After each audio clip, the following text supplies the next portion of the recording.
जय हिंद दोस्तों, मैं हूं कर्णधानवीर और ये मेरा दूसरा वीडियो है इस साल का 2022 का दूसरा वीडियो। लेकिन टॉपिक एक खतरनाक टॉपिक। खतरनाक इसलिए क्योंकि हमारा जो पड़ोसी मुल्क है पाकिस्तान, वो इस तरीके की हरकतें करता रहता है, जिसकी वजह से हमें बार बार एहसास होता है कि एक खतरनाक और धोखेबाज हमारा पड़ोसी है, जिससे हमें हमेशा हमेशा सतर्क रहना चाहिए। अभी कल ही की तो बात है जब ट्विटर पर भारतीय फौजी पाकिस्तानी फौजियों को मिठाइयाँ देते हुए नजर आ रहे थे। भारतीय फौजी चीनियों को भी मिठाइयाँ देते नजर आ रहे थे। वही चीनी जिन्होंने गलवान जैसी घटना अंजाम दी थी, वही चीनी जो आज भी भारतीय फौजियों के सामने तने हुए हैं और हमारे साथ में एक बॉर्डर टेंशन उन्होंने बनाई हुई है और एक आक्रामक पोस्चर उन्होंने इख्तियार किया हुआ है। उधर पाकिस्तान सीज फायर जरूर किया है उसने, लेकिन उसकी जो बदमाशी है, उसकी जो आतंकवादी घटनाएं हैं, वो खत्म नहीं हुई हैं, कम भी नहीं हुई हैं। उसकी तरफ से प्रयास जारी है। पता नहीं क्यों हम पाकिस्तानियों को और चीनियों को मिठाई देने लगते हैं। हम ऐसे क्यों हैं, इसका मेरे को अभी तक सवाल का जवाब नहीं मिला। किसी ने, मित्र ने ट्विटर पे ये पूछा कि हम ऐसा क्यों करते हैं। हमने, मेरे को समझ में नहीं आया, तो मैंने जवाब दिया कि शायद हम अपनी गलतियों से कभी सीखना चाहते नहीं हैं।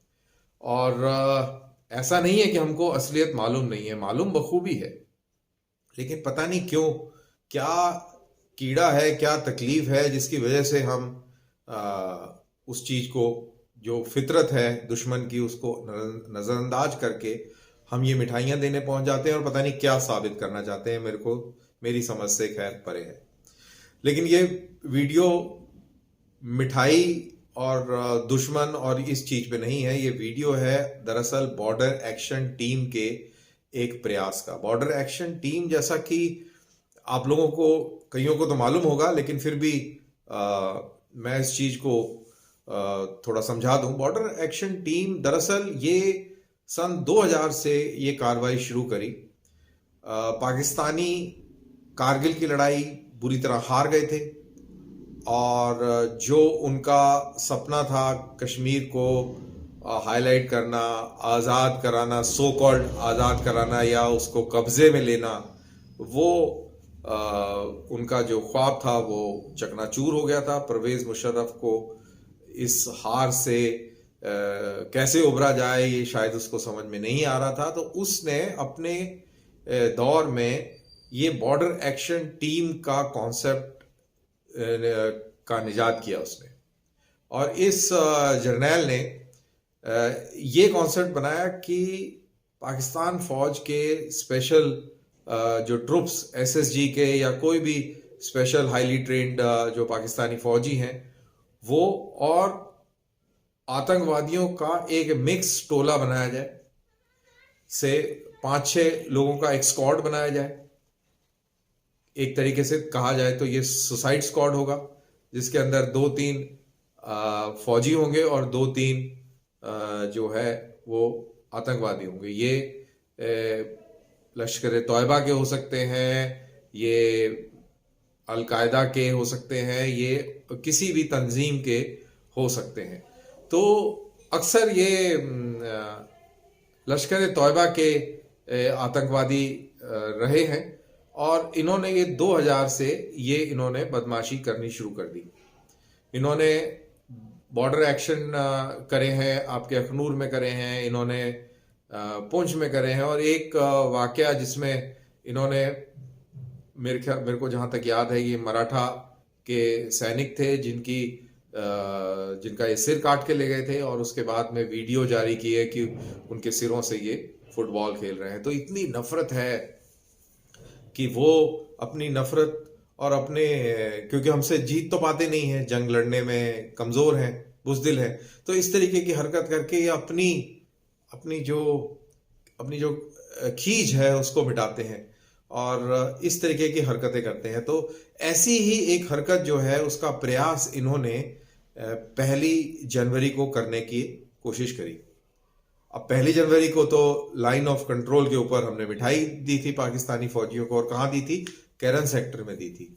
और जब ये मिठाई दी जा रही थी तो उसके साथ साथ वो एक बैट एक्शन की तैयारी कर रहे थे। दरअसल इनका मंसूबा और मंशा ये थी कि एक बॉर्डर एक्शन किया जाए और हिंदुस्तानी फौजी जो कोई एम्बुश में बैठा हो या कोई पेट्रोलिंग कर रहा हो, उसको उसके ऊपर घात लगाया जाए और उसके सिर काट के लेके आया जाए, और नए साल का तोहफा इस तरीके से भारतीयों को दिया जाए। ये इनकी मंशा थी। लेकिन भारतीय फौजी मुस्तैद थे और इन्होंने इन आतंकवादियों को और इनके फौजियों को ट्रैक करना शुरू करा। जो प्रेस कॉन्फ्रेंस वहाँ के जो जनरल जो वहाँ पे इंचार्ज हैं उनकी जो हुई, उसमें उन्होंने ये बताया कि 3 बजे से इनको ट्रैकिंग करना शुरू किया और 4 बजे के आसपास शाम के ये इनको एम्बुश कर दिया गया, और जिसमें एक उनका फौजी मारा गया। और फौजी जो मारा गया उसके पास कुछ दस्तावेज मिले, जिसमें उसका एक फौजी आई कार्ड, उसकी फौजी तस्वीर, उसका शिनाख्ती कार्ड, नेशनल आइडेंटिटी कार्ड और पाकिस्तान की करेंसी वगैरह वगैरह ये चीजें मिली।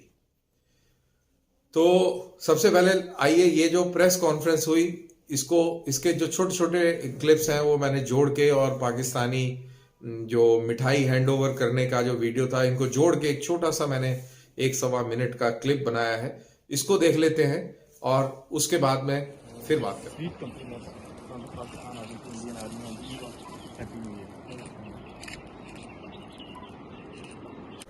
Or you can say a bat attempt was attempted in the Keren sector of Kupwara district.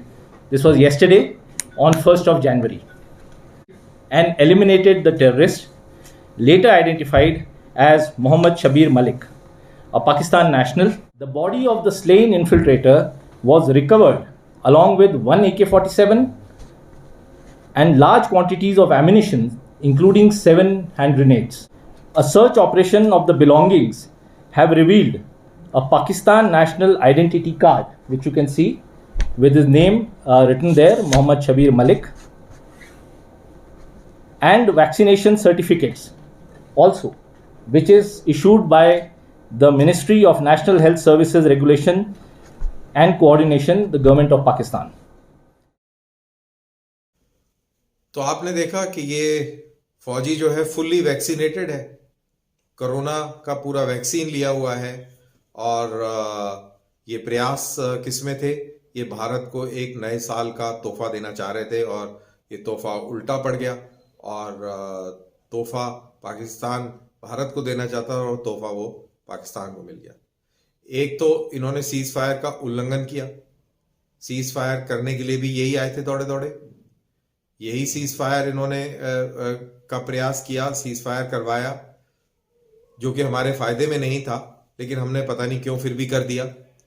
और अब अपनी सहूलियत के हिसाब से ये इस तरीके की नापाक हरकतें करते हैं, और वो तो हमारी खुशकिस्मती है कि हमने इस आदमी के ऊपर इतने सारे शिनाख्ती कार्ड और ये सब चीज़ें खोज निकाले, मिल गए हमें, नहीं तो वरना अगर ये सब ना होता तो प्रूव करना भी मुश्किल होता है। और अक्सर ये देखा गया है कि जब पाकिस्तानी बॉर्डर एक्शन टीम को घेर लिया जाता है, उनके लोगों को मार दिया जाता है, तो ये अपनी डेड बॉडीज को घसीट के ले जाते हैं। दरअसल ये कार्रवाई जो हमारी जो फॉरवर्ड पोस्ट है लाइन ऑफ कंट्रोल के ऊपर, खास तौर से ये इस मौसम में जब खूब बर्फ पड़ी होती है, मौसम खराब होता है, दिन में भी धुंध होती है, संतरी को 50 गज से ज़्यादा दूर दिखता नहीं है, तब इस तरीके के प्रयास ये करते हैं। और ये पहले किसी टाइम में सफल भी होते थे। आजकल इनकी सफलता बिल्कुल शून्य के बराबर है, क्योंकि हमारे पास इक्विपमेंट बड़ा स्ट्रॉन्ग है। हमारे पास थर्मल इमेजर्स हैं जो कि फॉग के अंदर भी पेनिट्रेट कर लेते हैं, हमारे पास लोरोप्स हैं, हमारे पास अनअटेंडेड ग्राउंड सेंसर्स हैं, हमारे पास में बहुत आला दर्जे का इक्विपमेंट है जिसके थ्रू हम पाकिस्तानियों की हरकत majority of the times track कर लेते हैं। मैं ये कहूँगा कि 90-95% बारी हम उनको ट्रैक कर लेते हैं, और इसलिए हम सक्सेसफुल भी होते हैं। तो ये क्या करते हैं कि ये पाकिस्तानी इलाका, ये खास तौर से केरन का जो इलाका जहाँ पर ये बॉर्डर एक्शन टीम का ये ऑपरेशन सामने आया है जिसके अंदर पाकिस्तान विफल हुआ, वो जनरली अतमुकाम और आपका ये केरन का जो इलाका है यहाँ से ये पाकिस्तानी साइड से चलते हुए आते हैं और पाकिस्तानी इलाका जो है वो लाइन ऑफ कंट्रोल का वो पूरा जंगल से भरा हुआ है और काफ़ी जंगल है, काफ़ी गहरी वैली और री एंट्रेंट्स हैं उनका इस्तेमाल करते हुए।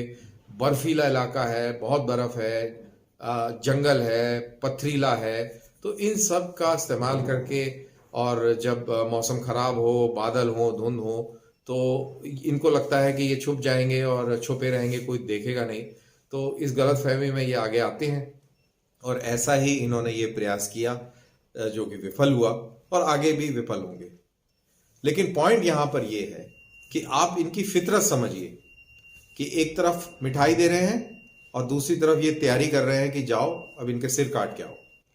ऐसा ही कारगिल के टाइम में हुआ कि वाजपेयी पाकिस्तान गए, उनको बस यात्रा लेके गए, वहाँ पे उनसे गले मिले जा रहे हैं, लाहौर डिक्लेरेशन हो रहे हैं, दोस्ती के बातें हो रही हैं और जब ये बातें हो रही हैं साथ के साथ मुशर्रफ साहब मियाँ जी फौजें तैयार कर रहे हैं कारगिल में घुसपैठ करने की।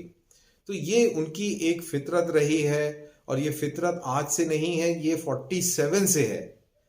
आज़ाद होने के साथ ही इनकी ये फितरत जो है सामने आई।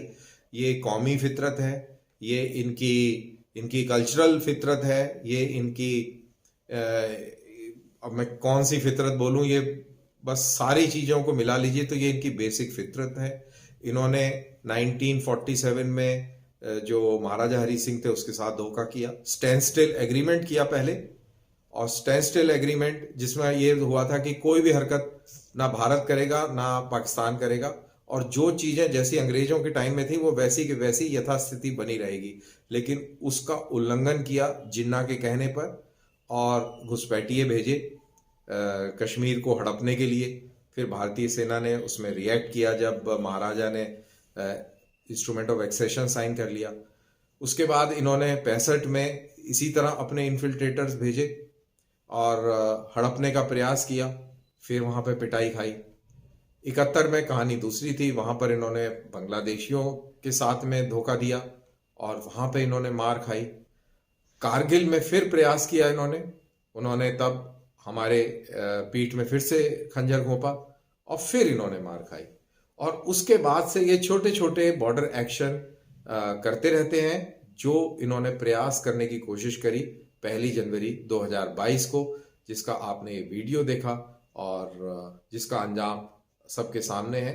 और ये पाकिस्तानियों की आवाम के लिए है बेसिकली कि देखो तुम्हारे ये बुज़दिल फौजी हैं, तुम्हारी जो सरकार है, तुम्हारी जो इस्टेब्लिशमेंट है, ये कितने कायरतापूर्ण काम करते हैं, कितने कमज़ोर हैं और क्या इनकी असली फितरत क्या है। बातें बड़ी बड़ी लेकिन काम वही घटिया और बिल्कुल थर्ड रेट काम, जिसको किसी भी हालत में मिलिट्री एक्टिविटी के दायरे में नहीं रखा जा सकता। नॉन स्टेट एक्टर की कहानी यहाँ पर ख़त्म कर देनी चाहिए और state actors that is Pakistan, ये चीज़ की बात होनी चाहिए और मेरे ख्याल से दुनिया को ये चीज़ समझ भी आ रही है। और इन्होंने इसी तरीके का काम अफगानिस्तान में भी किया, अमेरिकी फ़ौजियों के पीठ में छुरा घोंपा है, तो सारी दुनिया इनके फितरत से धीरे धीरे वाकिफ़ हो गई है। और मेरी यही उम्मीद है कि अगली बार हम इन दरिंदों को मिठाई ना दें और मेरी गुजारिश है कि इस तरीके की जो PR एक्सरसाइज है ये ना की जाए, मिठाई भी ज़ाया ना की जाए, समय भी ज़ाया ना किया जाए और इन लोगों से किसी भी लेवल पर संपर्क करने की आवश्यकता नहीं। इसी मैसेज के साथ मुझे दीजिए इजाज़त। बहुत बहुत शुक्रिया, फिर मुलाकात किसी नए वीडियो के साथ। जय हिंद।